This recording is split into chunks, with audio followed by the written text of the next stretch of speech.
Hey everyone, and welcome to the Perfect Bite podcast, your fusion of food and entrepreneurship. You'll hear stories from chefs, restaurateurs, CPG brands, and more from the food and bev industry. All of them are at different points in their journeys, talking about their experiences and how they've cooked up something new. Let's dig in. Hi everyone, and welcome back to the Perfect Bite podcast. I'm your host, Sarah Perkins.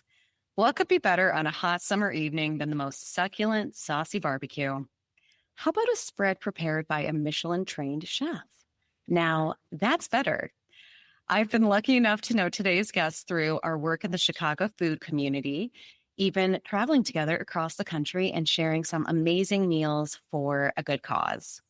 Things are heating up, and it's not just the temperature. Please welcome the co-owners of Soul and Smoke, Chef DeAndre Carter and Heather Bublick. Hi, guys. Hey, how's it going, Sarah? I'm happy to see you. It's been a minute, right? Yeah, it's been a while. I know. You guys are out and about everywhere, though, so I always love keeping in touch on social media and seeing what's going on with you. For sure. Us too. We try and stay busy.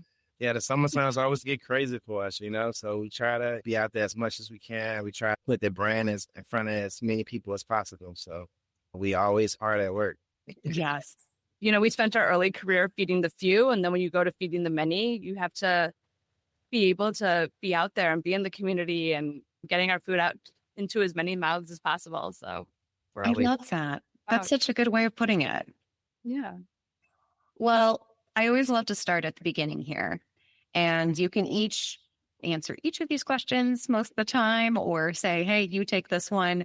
I'd love to hear, though, when you each first fell in love with food. What were some of those favorite foods you had as a kid?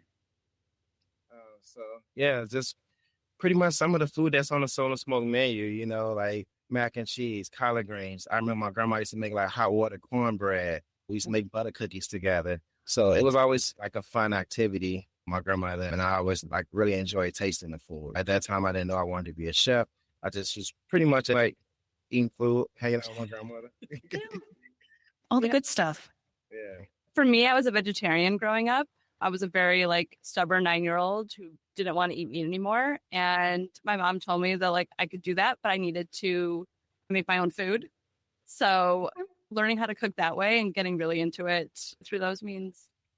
Oh, wow. So what were you cooking at such a young age? I mean, not the healthiest food. I was eating a lot of guacamole and pasta salads and things like that. But I learned to love chips and dip and all kinds of dip really early on. That was a big one.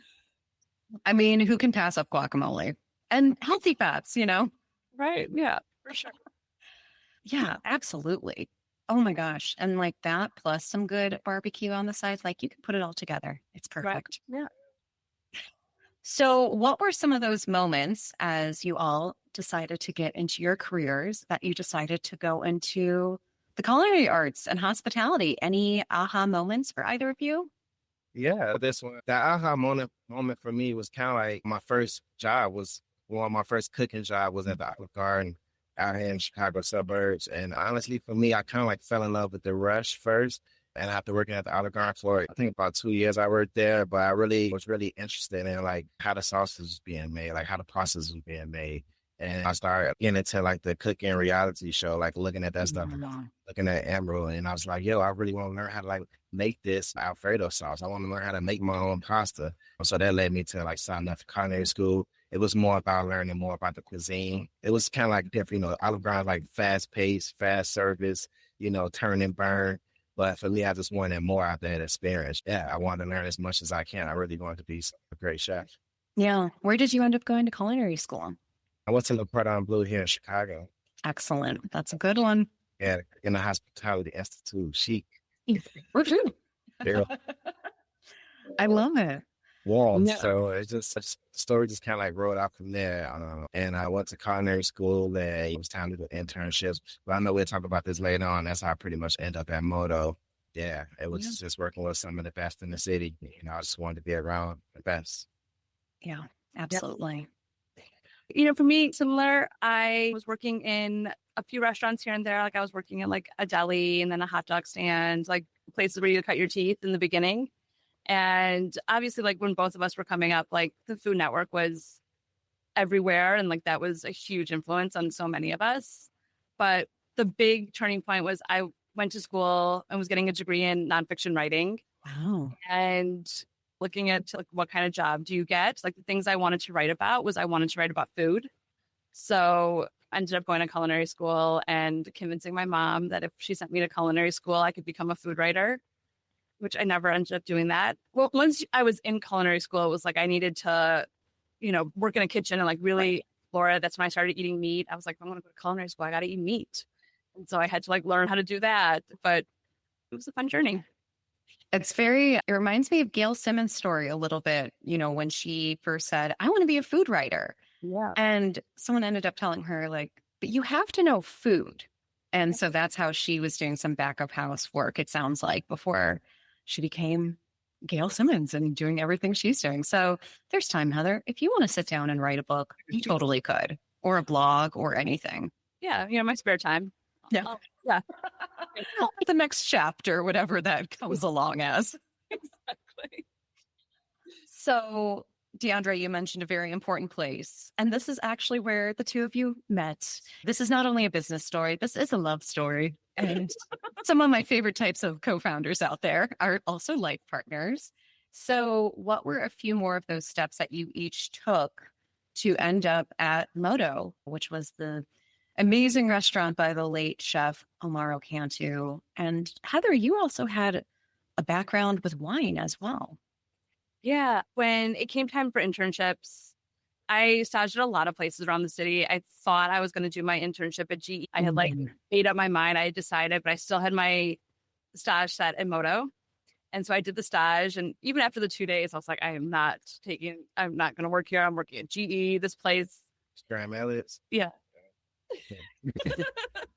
Gorgeous glasses. Yes. Right. Like that stage. I don't know. I like cut tomatoes for a day. Like it was totally different than working in Moto. But anyways, when they offered me the internship, they sold it where they teach you the front of the house, they teach you the back of the house, they'll teach you food photography. Like it was this all-encompassing thing. And walking out of that room, I was like, oh, I'm doing my internship in Moto, which is how I ended up there. But Omar had come to the school and did like a lecture and talked about a lot of his philosophies and things like that. And that was really what drew me in and why I ended up staging. And he told the story about a chocolate chip cookie, and I tell it all the time because it was so impactful. But he said that his idea of making the best chocolate chip cookie is to make chocolate chip cookies, grind them up, turn it into a flour, and then use that flour to make chocolate chip cookies. So you'll have chocolate chip cookies that taste more like chocolate chip cookies than chocolate chip cookies.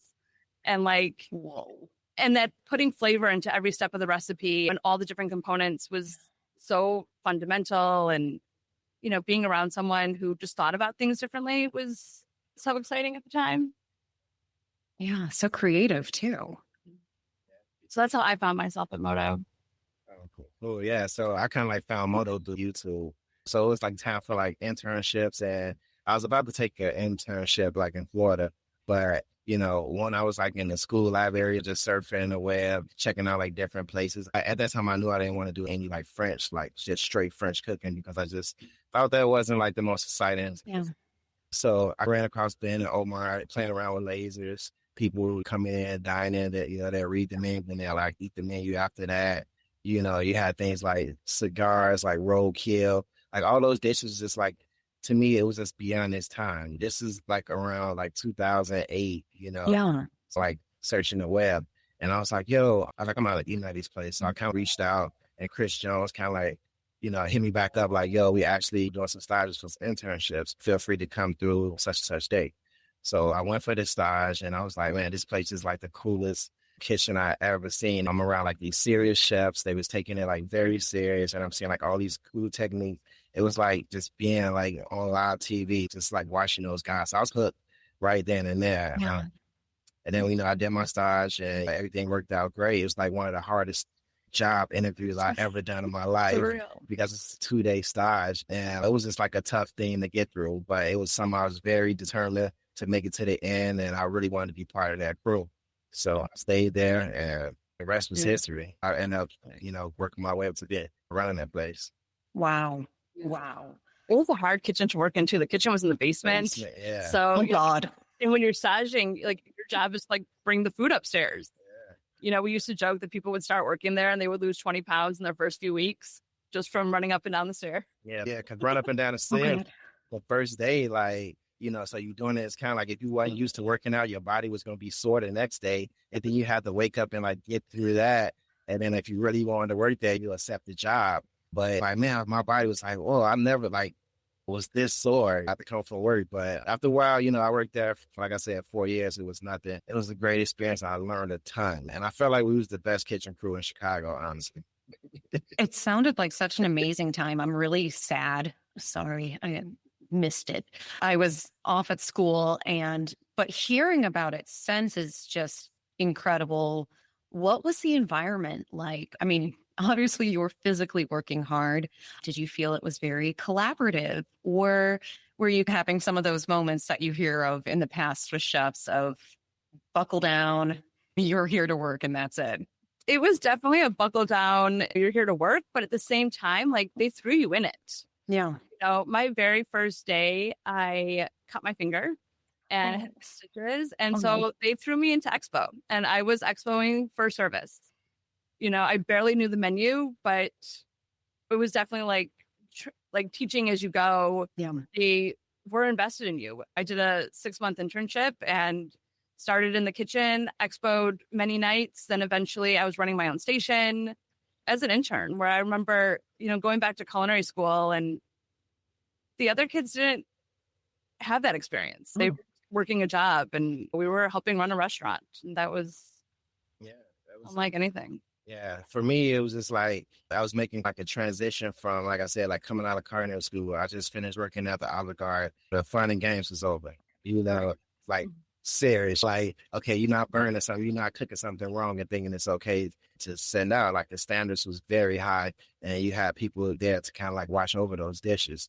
And it was very collaborative. Like I can remember, like on my way to work, I used to live on the South Side, driving to Moto. Every Tuesday would be like, Omar would have this all staff meeting, and we just like discuss like new ideas, new menu items, anything new, anything anybody wanted to say, or any ideas that people wanted to introduce. That was the platform. And then if it was something good, maybe somebody else might hop in like, oh yeah, let's add this and let's do this. And next thing you know, it's in the test kitchen, and if it make it to the menu, it was on the menu. So just seeing that start to finish from idea to actually being something I never seen before, and it was super cool to be part of the process. But yeah, it was definitely like, okay, no more cooking for fun. You cooking to work. You paying a lot of money to eat this food. People was paying $350. Like it was a lot of money back in the day. Right now, you can get a tasting menu like $500. Right. It's just like $600, but $300. That was a ton of money, and everything had to be executed flawless. Wow. And especially, again, at Michelin starred level, everything has to be perfect. But it also sounds like you all had the chance to be like mad scientists, and that you were given a voice no matter what your position was.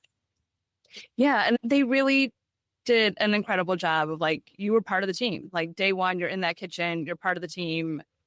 But the team's job is to feed all these people tonight, and we all got to get it done. And it was a different time then. It was all about just, we were all determined to be the best. So it was, what time do you have to come in to get all your stuff ready? And that's what time you got there. And if you had to get there at 10 a.m., everyone was coming in at 10 a.m. with you.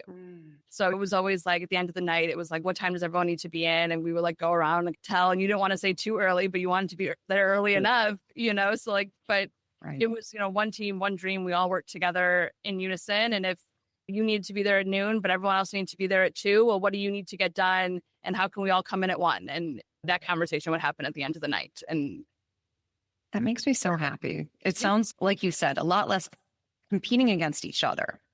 Yeah. It's here for the same purpose. So when did you two end up meeting during that time? So he was an intern already, and I was staging for my internship, and we met that day. Goodness.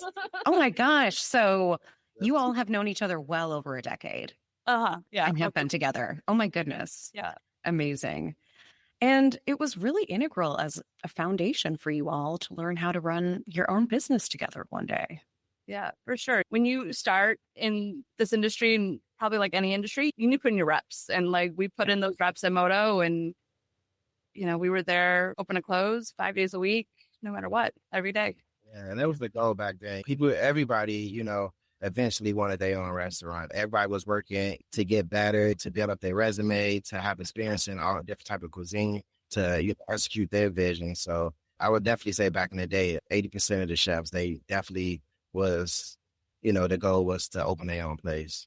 Mm-hmm. Yeah, that's pretty much like how we got into it. I could just roll right into like the next subject on like how we got started, because like I said, around that time, well, it's around 2013 now, and the underground dining scene was getting pretty popular in Chicago. You had a supper club. So that was a ways for talented chefs to do these dinners. They was hosting these dinners like anywhere they could think of. Art galleries, they was bar restaurants, on their off days, or cooking out their apartments sometimes. Yeah, it was a secret dinner club, and people was excited. It was adding a new twist to dining, and that's what made it exciting.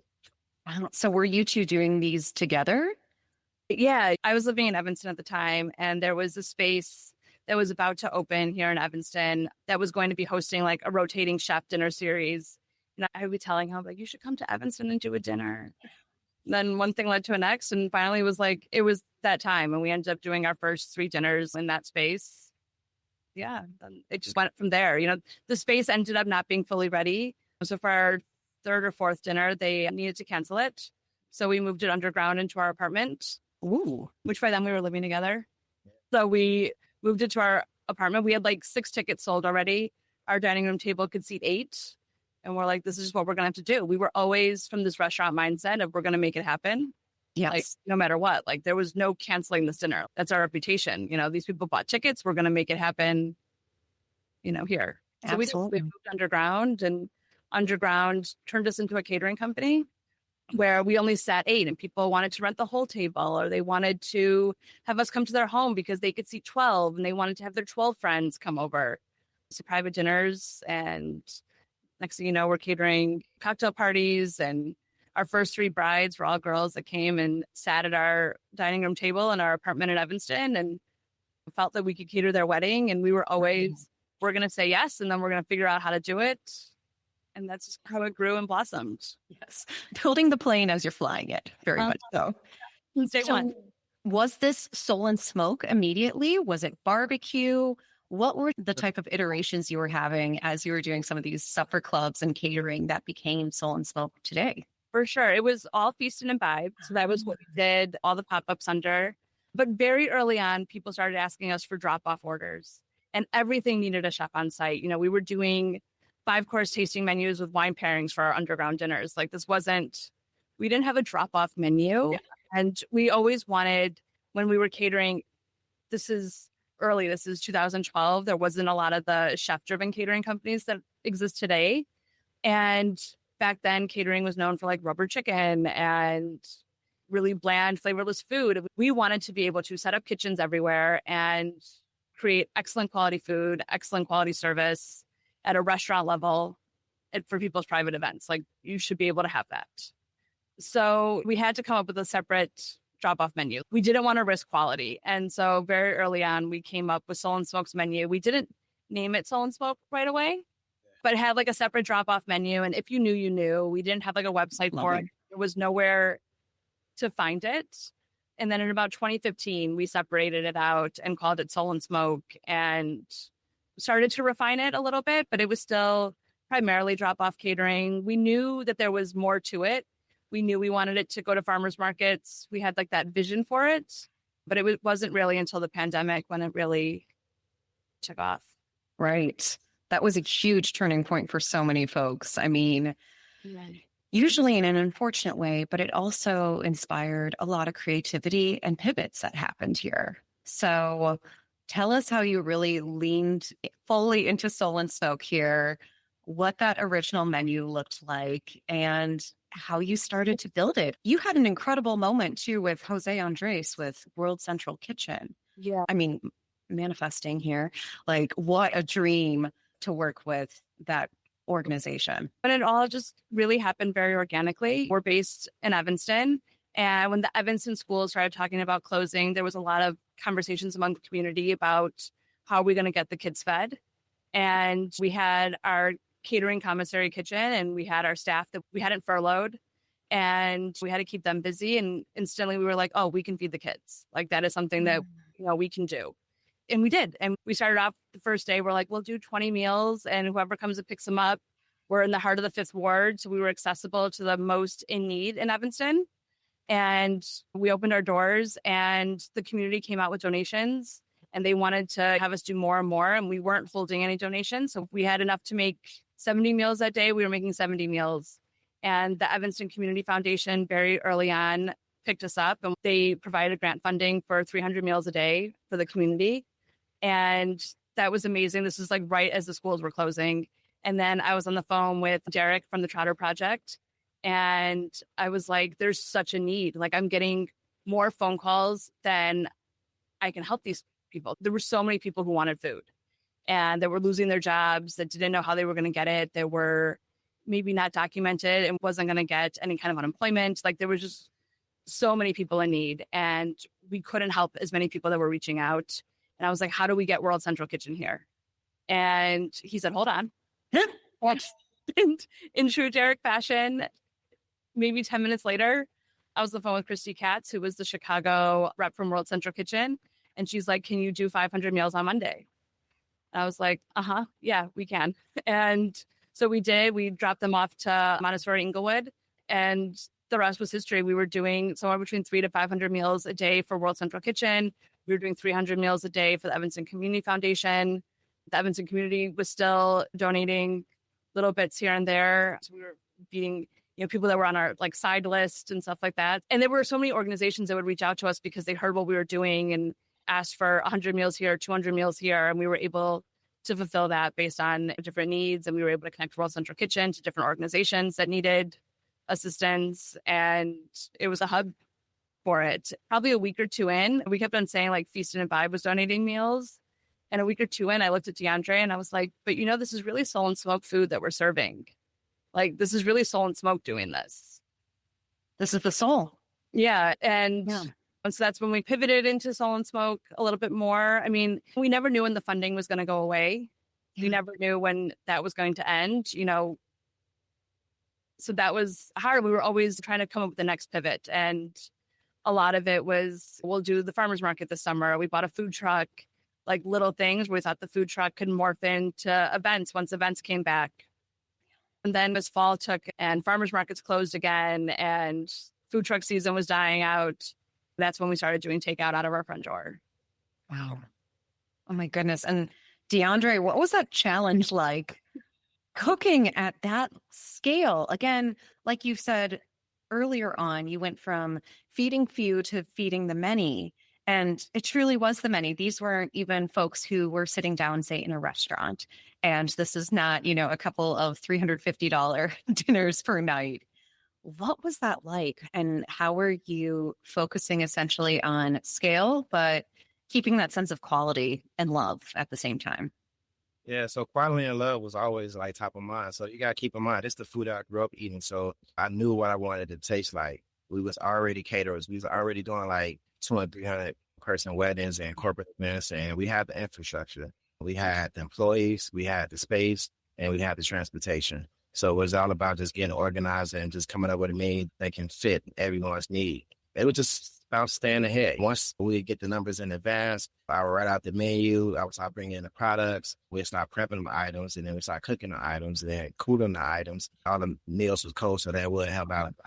So, yeah, it was just about staying organized. That way we kept all our employees employed. Everyone was staying busy, and we was helping people at the same time. And just making food taste good, it was just second nature to me. That's how a lot of people found out about us. They was like, oh, where you guys been at all this time? This food is so good.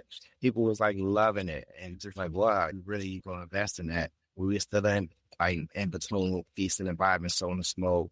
Feastin' and Vibe was our first business. Soul and Smoke was always like the kid brother or sister. All the attention went on Feastin' and Vibe. But after the pandemic, things kind of shifted. It's hard for us too because we put a lot of time and energy into Feastin' and Vibe. We wanted that to be a cutting-edge property here in Chicago.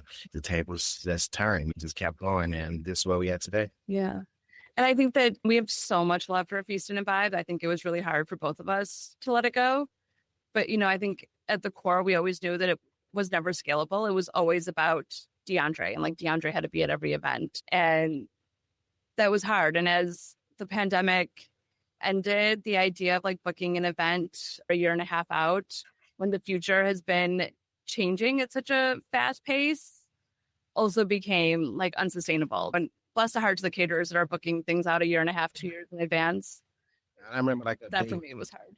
Also, turning point, like all the event staff and office staff, everyone just like working Soul Smoke hours better. They come in, we prep, we all be done by like no later than 6:37. When we doing those weddings and stuff, we'll be getting down like at 1 a.m, you know, load the truck up, come back, unload all the stuff. So it's just like always take the employees in consideration. Like this is a team effort. Yeah. And the unpredictability of it, like, you know, Soul and Smoke is like set hours and set days, and they're always the same. Technically, we're open 7 days a week and we only close on Christmas Day and Thanksgiving Day. So it's a lot, but you know what it is. Whereas catering, it's like you could have 3 events one Saturday and then one Saturday have one. And that was just such a hard thing to always manage and deal with it. So this new life was more sustainable and enjoyable, I think, for everybody involved. Yeah. Well, one, thank you guys for everything that you've done to give back. I think it's such an amazing example. And even though been there too, it's so hard to say goodbye to a baby. When I say baby, a business, because you put all of your soul into it, your heart. I think it allowed you to grow. I think it really allowed you to say, no, this next chapter needs to be about this. And now you can find you guys throughout Chicagoland and Soldier Field. And I can't wait to talk more about this. What was it like when you said, okay, we're going to go ahead and open our own storefront? You know, even when we did it, we didn't know we were doing it. People were able to like order in smaller quantities. Obviously, it was the pandemic, so we had already gone down to you can order by the pound and things like that. But we needed like a day's notice and stuff like that. And then I said to DeAndre, I was like, we need to be able to allow people to order on demand. Yeah. And so that's what we called it. We called it on demand. We opened up on demand ordering. We didn't realize we were opening a restaurant yet. I think the first day we didn't get a ton of orders, but then the second day we did. And it just like really ramped up from there. It surprised everybody how popular it had become. And then once we got reviewed by the Tribune, that's when it got like real serious. We were like, oh, we're a restaurant. Better Magazine gave us a Best New Restaurant Award. And it was at that point, like we were still in pandemic pivot mode. You know, this is October of 2020 when we first started. Like we're still in it.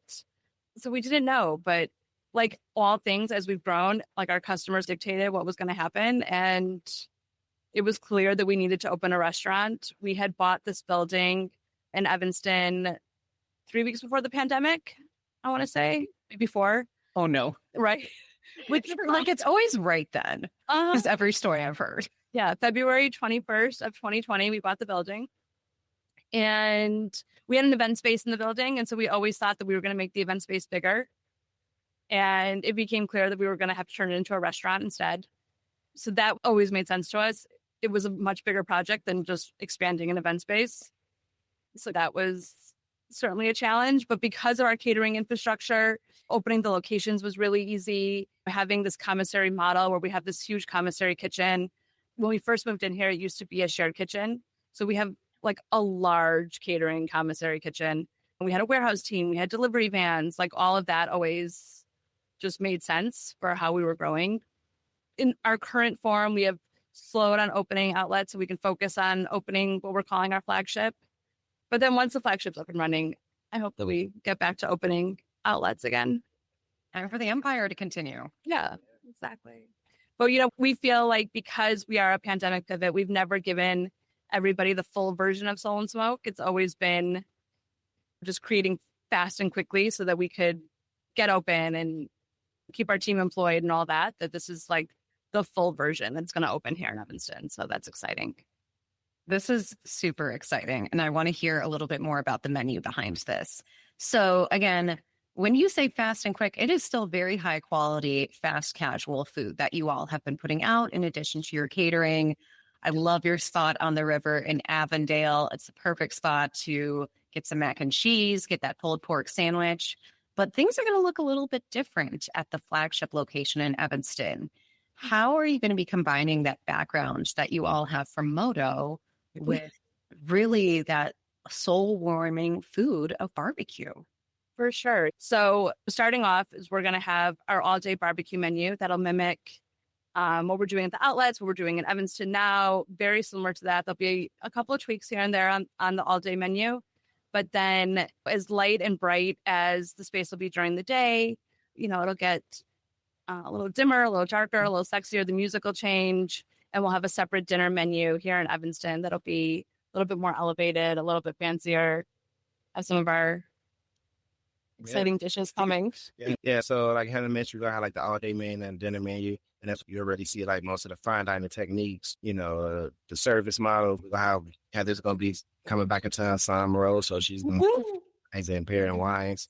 I'm going to be doing things like steak dinners, seafood platters, grilled prawns, oysters, deviled eggs, a bunch of like plated dishes. So you'll be able to see the barbecue technique being elevated and used in different ways versus, what you expect of the primal cuts would be. Let's see a lot different products being grilled and smoked and presented, and just having a good time. And on top of that, we're playing some hip hop. We got a little stage in there. We got a full service bar. Ooh. So we got a counter seating. So people can come to like a barbecue spot and sit around the kitchen. And we also got it facing towards our pit room as well. So it bring an extra layer of ambiance to the food. That is so cool. I can't wait to see those space. And you're also bringing back your own version of the cigar, correct? Yeah. So we're doing the barbecue inspired. At Moto, we used to do like the sofrito pork with the grape leaf. Now we're doing collard greens and smoked brisket and doing my signature barbecue sauce as the fire. So we resonate those flavors and just being creative. Yeah, we're putting Moto cigar on the menu. Have that homage to Omar and everything that was and still lives on in all of us. Yeah, that's such a good tribute to him. And I was just looking at the next applicants for the Homaro Cantu scholarship today for the Trotter Project. It's so hard to choose like just one or two of these kids each year because there are so many people that really embody that sense of hospitality. And it's just makes me so happy you guys are continuing that on in your own way, in your own legacy. Yeah, we miss them every day. For sure.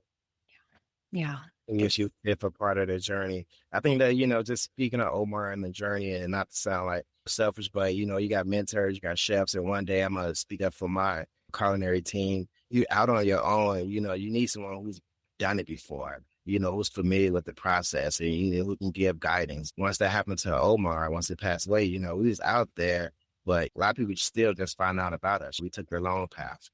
Yeah, so, losing him was hard. Yeah. And we'd be around like other chefs that came from like Volga and, Alenia and, you got Grant, you got Giuseppe and Bill Kim really pushing their proteges through. So we've been carving out a name for Soul and Smoke and also getting people familiar with, who Heather and I are. Yes. Yeah. That's so important. And you guys are doing that too in so many different ways. I don't even know how you're balancing it all. Maybe you can give everyone some tips here of you have catering, you have the storefronts, you have the Soldier Field location. You also have a CPG line, which is how we all met through Here Market of sauces and rubs.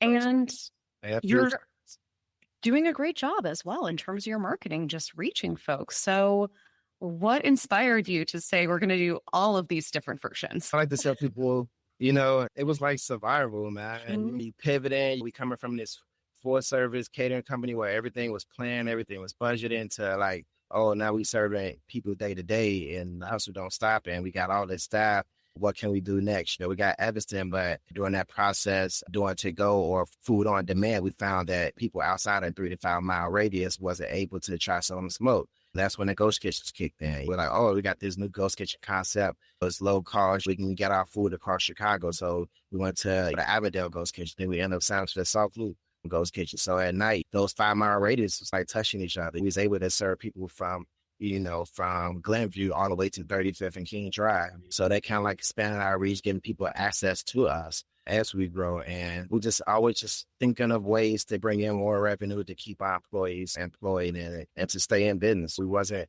shutting down. It wasn't an option for us. It was just how do we continue to keep going? And luckily we had a good enough team that understood us. They didn't want to close either. They wanted to keep working. So they was going to be flexible in the jobs that we was doing just to continue to stay working. Yeah. Yeah. I mean, I think that you heard a lot that you need like multiple revenue streams during the pandemic. And so we created lots of them. It was definitely about survival and getting through, but it also just made sense for the infrastructure we already had in place. So it just worked. Yeah. Diversified portfolio. Right. It worked out in the end. Good. Yeah, I think that's why I want people to get most out of the Soul and Smoke story, out of Heather and I starting a family. Like, we had the kids like during the process of building all this stuff. Our kids are 7 and 4, Max and Corey. Just being pregnant, raising kids, working at the same time, being an owner. Being an owner is like a lot different from you being an employee, because it becomes like a lifestyle. People are like, oh, how do you guys work that much? How do you do this? How do you do that? But you just wake up and things got to be done. Like, things got to be done. You got to do it. So you got to do that. We're responsible for getting things done until one day you wake up and it's just part of the day. You wake up, get the things done, and you move forward. Today, we're not working like 7 days a week for 7 years, like we used to. But, we still very much involved like every single day. We both like raising our kids. But like if I'm at work on a weekend, like Heather's, job is to make sure the kids are having a good time and having a nice time experience in life and spending that quality time with them, Yeah. And I feel like you two show such a good balance of that. I always used to hear this from my parents, just for life partners. And this goes the same for co-owners and co-founders of businesses too, because it is such an intense relationship. They never said give 50-50. It's always give 60-60, because sometimes someone can't cover or someone's just going through it. And so you have the little bit of extra to lend a hand in some of those areas. And how are you all feeling like you're able to balance then being life partners plus co-owners, spending time with your adorable daughters who already have better taste in food than most Midwestern children that I know? Thank God. In terms of balance, I don't know that there's a good, solid answer, but it really is about, it all has to get done. And, we both have the same goals and aspirations for Soul and Smoke. We have the same goals and aspirations for our kids. We want them to be able to have the best of everything. We want the business to have the best of everything. We've made sure to build our team in such a way that certain things are being handled. We communicate a lot on Slack. So even when I'm with the kids, I'm aware and present of what's going on at work and able to manage that a little bit. They would like me to be off Slack a little bit more than I probably am. But, they also understand, and we're telling them from an early age that, we're trying to build Soul and Smoke. We're trying to build you an empire. I'm always saying that to them, this is your future too. They're so young and I know that they don't get it, but when they do get things and we go places, reminding them that mommy and daddy work a lot, but this is why we work so hard, so that you can have the things that you want in life. And, instilling those values now is really important to us. Even this weekend, I was telling Max, I'm we're worker bees. That's what we do. We work and then we get the things that we want. And that's always something that we're imparting in. And, we love what we do. When you love what you do, it makes it all really easy. Yeah, that's why I tell people that all the time. Man, first of all, you got to find something you really love doing, and then you got to get really good at it. And then things should be a little bit easier after that, after you get good at it, because you can be considered an expert and people will come to you. Yeah. For whatever thing that you're good at. It don't have to be cooking. It can be painting. It could be anything. But you got to find something you really like doing. Just become good at it, and should be good from there. Yeah, I would never paint us as workaholic martyrs. We do it because we love to do it, and we wouldn't have it any other way. Are there times where we're okay, I'm a little overwhelmed, and sure, but I think everyone gets that way, and we truly love it, and we've learned to also find the things that rejuvenate us and restore us, and having those breaks is important, and that's where we find our balance. That's just such good values that you're instilling so early with the girls, and just for anyone too. Is we are all going to get burned out and overwhelmed by things at times, but like you said, if your heart is totally in it, yes, it's work, but it doesn't feel so hard. It feels just one more step in part of the journey. And I bet at least one of your kids is going to be an entrepreneur one day. Yeah, our oldest Max said, she said she want to work with us. So we'll see keep it going. Yeah. End of year folder said, I want to be a chef, which was the cutest. She usually tells people that she wants to work in the office and in the kitchen. So we'll see. We'll see what She's her the new boss- CEO. Uh-huh. So we've talked a lot about how 2020 was a really pivotal time for folks, especially in food and bev, hospitality, agriculture. 2025 is shaping up to be similar in different aspects. I mean, there are a lot of things changing consistently. There's news just happening all the time. And there's a lot that we all have to do to put essentially some armor on to keep moving forward. What are some of those moments for you all that you stay motivated, that you're working with your team, that you're making sure everyone feels good and safe and can keep pushing forward in this pursuit? It's hard. There's so much changing all the time, whether it's climate, the industry, policy, whether it's locally or federally, there's always something going on and something to stay on top of. And as a business owner, it's really hard to manage. Being in the restaurant industry is hard on a good day. Yeah. All chefs care about like where their food comes from and things like that. Like we love our ingredients and we care about the climate and we care about sustainability and making all of those right choices while then also making sure that your team has a sustainable life and income and livable wages and balancing that with your community and community work and stuff like that. Like it's hard on a good day. So I don't necessarily know that there's any strong or fast answers, but we're always trying to do what's right and communicate with our team on why we're doing the things that we're doing and having them be part of it. Our biggest initiative, which is our community fridge here in Evanston, is the perfect way. And what we found is that the right employees come to us because they care about the things that we're doing and they want to be part of it, which has been, really amazing. And then we've been able to virtually eliminate our food waste by, using our community fridge, which has been huge and incredible, given what's going on right now with ICE and keeping employees safe. You can pass out all the messaging that they've shared about knowing your rights and things like that. But then you hear from people and they're like, as much as you know that, you don't feel like you have any rights when all this is going on. And so keeping your team safe is really important right now. And it's hard and it's taxing. And I like to believe that this industry, we care about each other and, just keeping each other safe is number one at this point. Yeah. Taking it one day at a time is another one. We're attending as many seminars and learning opportunities to make sure that we're aware of everything that's going on. Janet's on the board of the Illinois Restaurant Association, and they've been really great at communicating what's going on and how to best communicate with your team. And that's been helpful, but it's a lot.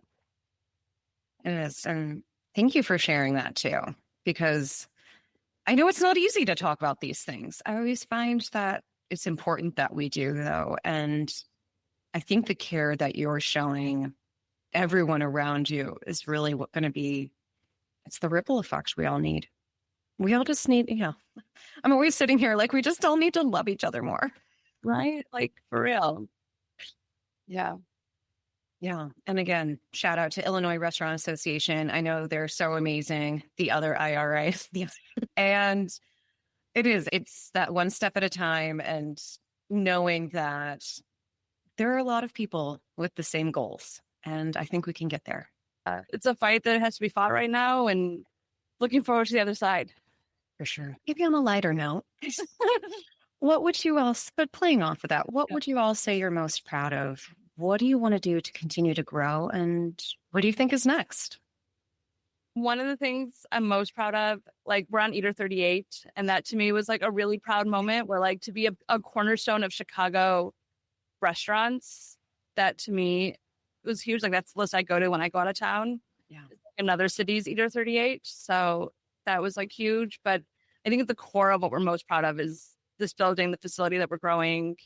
Independent, being able to, get all this from like starting, from doing like underground dinners. And now we got almost 50 employees, 4 locations, 2 trucks, catering, retail, and no investors. Just pretty much just straight like hard work. Yeah. And I think that's one thing that, we didn't talk about necessarily earlier, but, we do have all these things and it sometimes appears that it happened overnight, but it really is the culmination of a decade plus of building and growing slowly. That has really put us into the position that we're in. And we're really excited. While we're building this restaurant, we've expanded our commissary to be able to increase production, and we increased our smoker room capacity, like all these things in tandem. We're having a bottling line installed, so we'll be able to bottle our sauces in-house and take that away from packers. We're so excited about that. Yeah, super cool. It's going to be a learning process for the staff too. Like the staff that's been here a really long time, they've been learning every step of the way. So hopefully, once they're ready to settle on their own, they learn some things working here. Because we definitely the American dream, going after something you really believe in and really want. Yeah. You guys are the true bootstrap mentality, and I love that. Yeah, and the fact that we own the building and we're building this 175-seat restaurant in it, attached to our commissary. It's a 10,000 square foot facility, and it's, an old bus storage depot. Like, it's been a project and a half, and we're really almost at the finish line, which is huge and rewarding. And we like to believe that once it's open, it's all going to pay off, I guess. Yes. And then there will be the next bus depot to go after. Yes. Then we go back to opening outposts. Yeah, absolutely. And O'Hare Airport, all the things. Ooh. Oh, that would be a very good flight meal. Right? Yes. Oh, yeah. Oh, such good plans. So last question before we get to the world's best and hardest question. So what is advice that you all would like to give anyone who's looking to open their own business in food and bev or in any other industry? Be ready to work. Yeah, just be ready to work. Yeah. Be a people person. Really getting your message across is really key these days. Times are different and most people need to live in the motivation, but just being involved with them, mentoring them, being flexible. We do flexible scheduling as well. Just finding new ways to run the business. That's what we're in the middle of today. So that'd be my advice. Don't give up on your dream. Work hard, stay consistent, but also be flexible and also listen. Listen to the customers, listen to the staff. And that's all helpful things that will help you get ahead. Absolutely. All right, Heather and DeAndre, it's time. So this is a fun one, but people have called me demonic for this question because it's so hard to choose just one. A little reminder for everyone that this is called the perfect bite because not only is it a bit of a perfect bite of talking to folks across the industry, the value chain of food and bev, but because each of us has our own perfect bite, those recipes we grew up with, a meal maybe you had on a special occasion, or just that one bite that you had that you'll never forget and that will always stay with you.